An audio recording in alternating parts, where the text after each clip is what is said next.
In this video, I'm going to share with you the top 5 mistakes that I see Thelemites make all the time. These mistakes lead to so much wasted time, emotional energy, and believe it or not, in some cases, hundreds, even thousands of dollars of wasted money. And they are so easily avoidable. In this video, I'm going to share with you what these mistakes are, how to avoid them, and how to avoid this kind of sad, sorry outcome. Let's get started. The first mistake that I see Thelemites make all the time is not learning enough about Aleister Crowley. Aleister Crowley is the founder of Thelema, and he is Thelema's prophet. There is no understanding Thelema without understanding Aleister Crowley. In my opinion, you ought to read at least 2 biographies of Crowley. There are plenty of well-researched quality biographies at this point. Tobias Churton has written several of them, including one pretty good overview of Crowley's life. Richard Kaczynski has written a very good biography of Crowley called Perturabo, which I highly recommend. And while these biographies are very good and definitely worth reading, I think it's also valuable to read an alternative take on Crowley, one that's not quite so positive as these other biographies.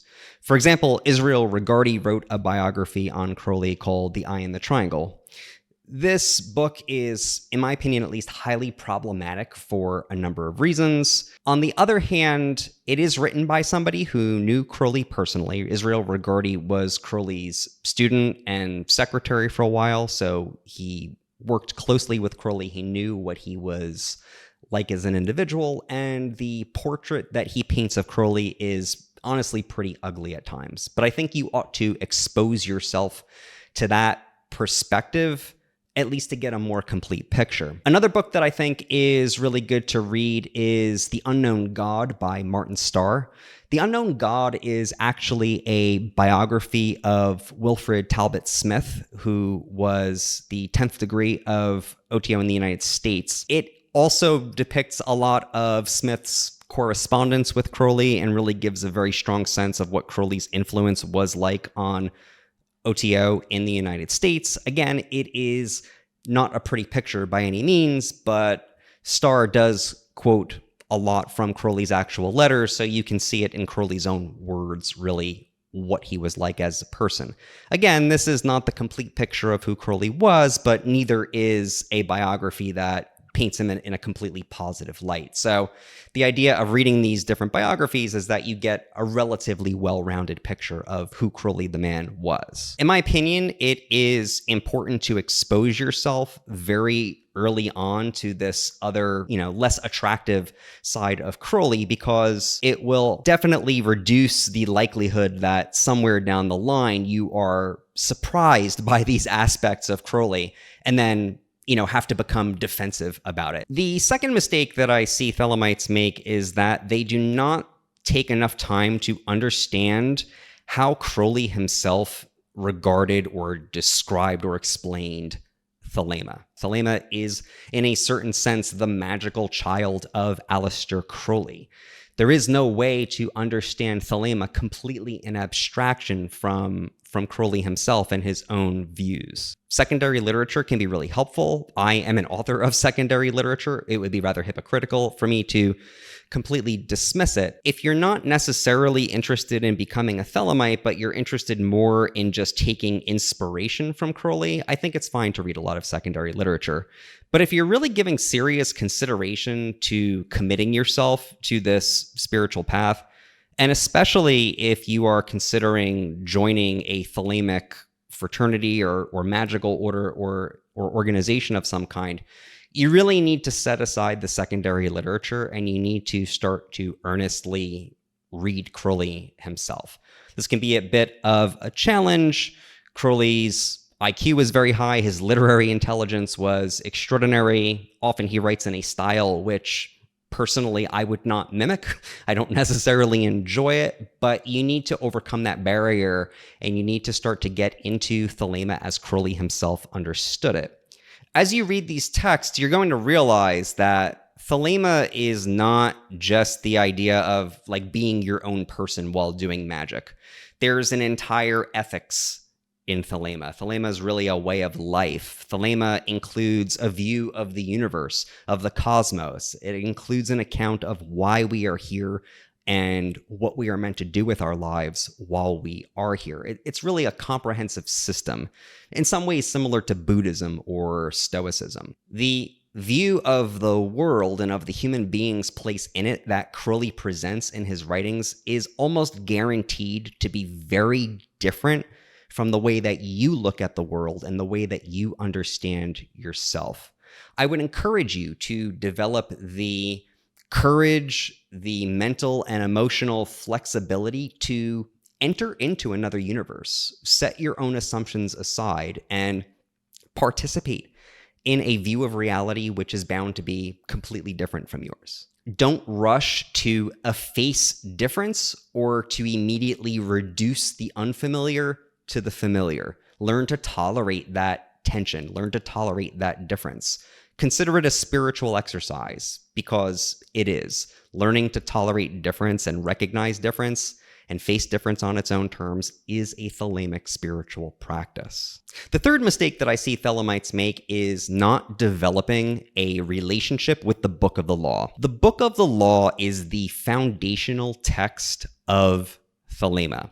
It represents a spiritual encounter with truth through a very particular symbol set. The way that I would suggest that you approach the Book of the Law, especially early on, is consider yourself to be in the dating phase of a relationship with the Book of the Law. On the first or second date, the Book of the Law is saying to you, I'm looking for marriage. This marriage is going to be an open marriage. It doesn't have to be monogamous. There can be low sexual exclusivity, but you should expect the emotional exclusivity to be high. It is perfectly fine to acknowledge and to appreciate the truth in the Bible, in the Quran, in the suttas of Buddhism, or any other text or any other system of worship you can think of. But could I imagine myself treating the Book of the Law as the letter and the word of truth and the sole rule of life? In other words, can I imagine the Book of the Law being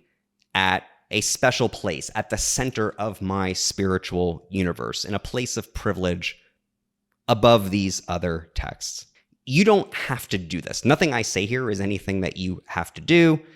If you fail to do this, it doesn't make you somehow not a Thelemite. There's no Thelema police. I'm not going to issue a ticket. All I'm really suggesting is that you continue to evaluate the kind of relationship that you have with the Book of the Law. What is your visceral response to the symbolism in it and to the message in it, even just the message on the surface? If that is something that you have a negative reaction to, or that you feel deeply ambivalent about, maybe it would be better to just simply take inspiration from Thelema or take inspiration from Crowley. By the way, if you are enjoying this content, you might also enjoy the free PDF that I have put together called Unlocking the Mysteries of Thelema.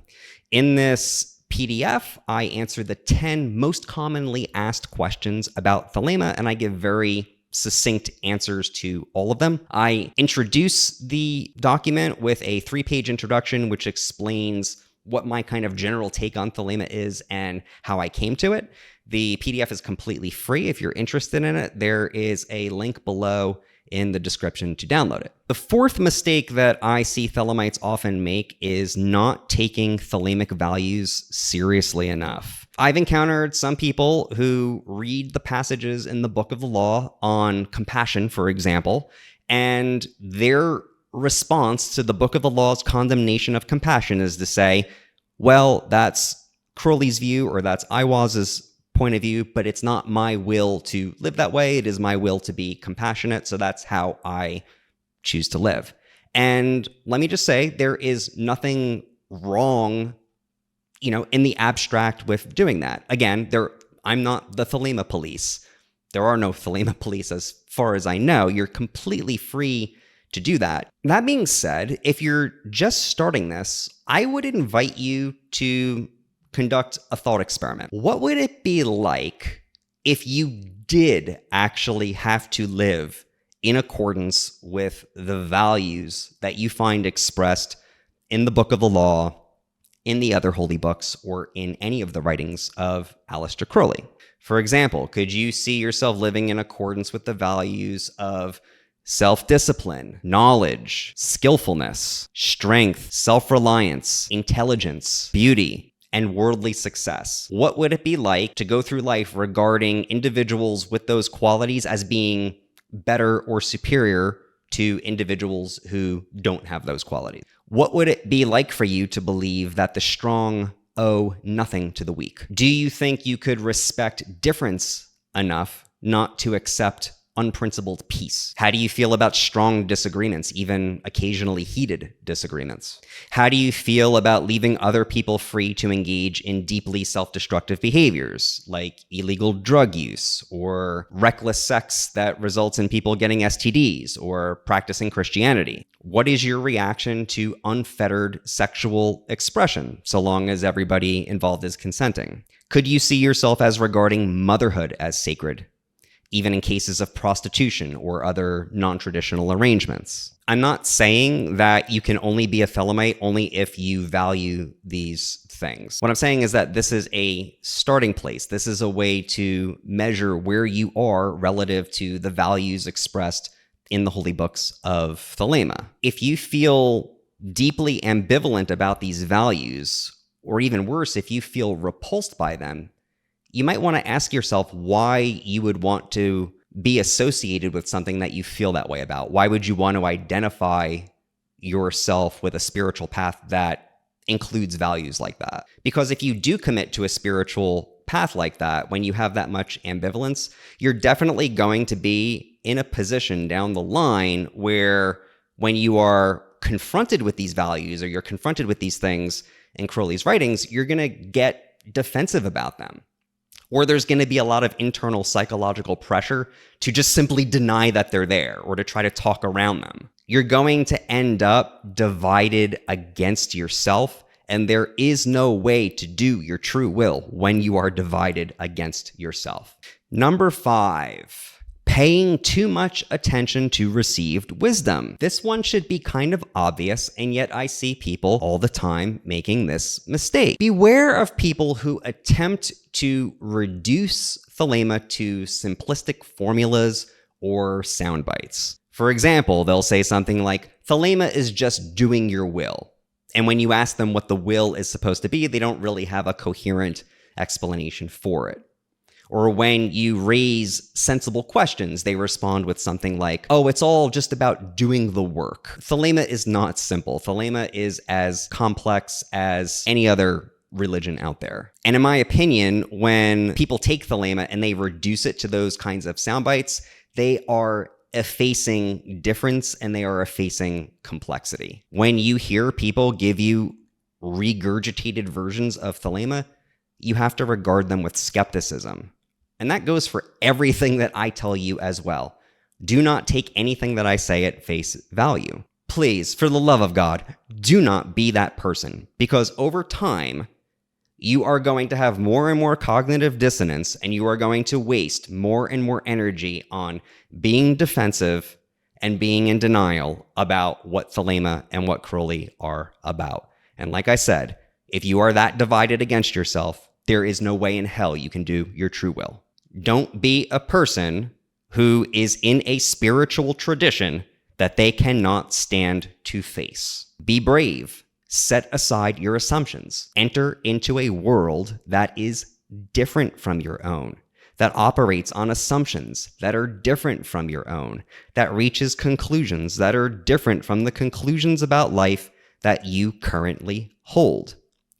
If you cannot withstand the difference between yourself and a person who is already dead, there is no way in hell that you are going to be able to deal with the difference that you encounter every single day as you go through your life. Okay, if you stayed to the end, you get your 6th bonus mistake. The 6th mistake that I see Thelemites make is not clarifying their true will, not putting their true will into words.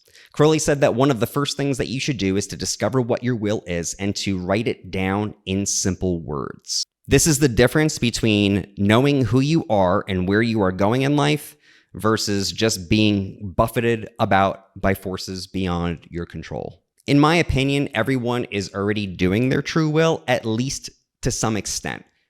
They're just not doing it consistently. And it's because of these inconsistencies that their magic fails. It's because of these inconsistencies that they are not able to realize the big changes in their life that they want to realize. It's because of this inconsistency that things like self-sabotage happen.